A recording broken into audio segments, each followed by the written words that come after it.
What is up guys, Fi here, and today we're going to be looking at one of the answers I think to the tank meta, and that's going to be Lucian. Second thing is Lucian is one of my favourite champs, so kind of little disclaimer is that I am a little bit biased about this, but everything I'm going to say has some basis behind it. Like, it's not like, you know when your mum asks you if she looks nice when you're going out and you have to say yes even though she looks like a horse? Well, in Lucian I don't have to lie, right? If he sucks I'm going to tell you he sucks, but I actually think he's really good. So let's start off with why he's good, and the first thing I think is just the obvious. He has a ton of damage. Like, he has a lot of damage abilities, which means that he's good early and mid game. Like, the way it normally works is your auto attacks are the things that are going to carry your damage late game, where your abilities are the things that are going to be doing damage early game. So because Lucian has a good mix of both, it means he's going to be good throughout the whole game. He is a lane bully if you play him correctly, and the only difficult matchup he really has is against Graves. You can still win that matchup though, and that's why I'm putting him in, because even though Graves is popular, if you line your Qs up to poke, then you can win that matchup. The only way you lose it is if you dash into him and then he's just going to explode you.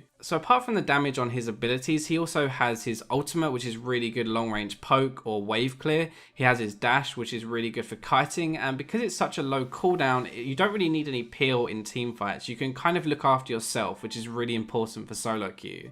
Now, the reason I'm using Lucian in this example for the answer to the tank meta, or at least one answer to it, is because of the build, and it's a very specific build that I've been using and testing out. So the reason it's so good is kind of because of what the enemies are building. Like, they're building Cinderhulk, which is health, they're building these Warmogs all the time, they're building MR items which all have health attached to them as well. So they have a butt ton of health, and the other thing they're going to be building against you is obviously armor, and that armor can be countered kind of by the last whisper that you'll pick up at some point. So the build we're using is going to be on screen now, and I've put the specific order underneath as well, but the general build is going to be IE, Shiv, Blade the Ruin King, Last Whisper, and then the final item will be Defense, Bloodthirster, or Phantom Dancer. So the specific order, it kind of looks normal up until the Avarice Blade, right? But the reason we're getting this is if you're even or ahead, you want to pick up that Avarice. The reason is because you can net between 500, maybe even 600 gold on that Avarice Blade before you upgrade it, and that's a crazy amount of gold. That's basically like 2 kills on Draven's passive, to put it into perspective.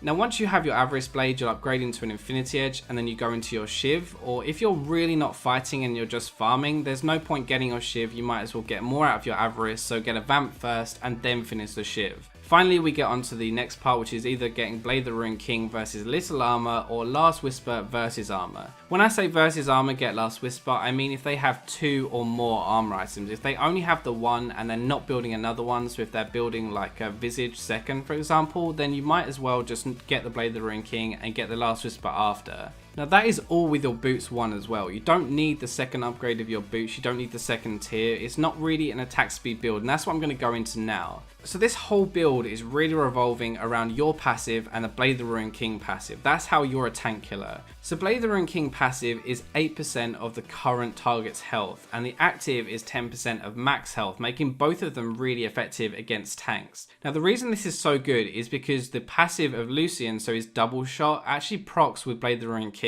So you can get like 7 auto attacks in the space of like 3 seconds with your passive, and that means you're going to get 7 procs of your Blade the Ruin King, and it absolutely shreds tanks. To pull this off in game, you're going to auto attack and then reset that with your Q, then you get your passive shots, you use your W, you get passive shots again, and then use your E and you get your passive shots again. So that is 7 procs in like 3 seconds, and that is a ton of damage. When you combine that with your crits and the fact that your Shiv proc can crit as well, you have crits and Blade the Ruin King passive, and you're shredding people. So that is pretty much why Lucian is such a god right now. Blade the Ruin King is really effective in this meta, and it's really effective against the current tanks. The masteries and runes that I run on Lucian are on screen now in case you actually want to go into game and you're not sure what to use. I'm just going to talk about one of the biggest weaknesses that this build actually comes up against. The biggest weakness is this Thornmail and the Gromp Smite. Like, that is really hard to deal with this build. The biggest reason why this build struggles is because Blade the Ruin King only has 10%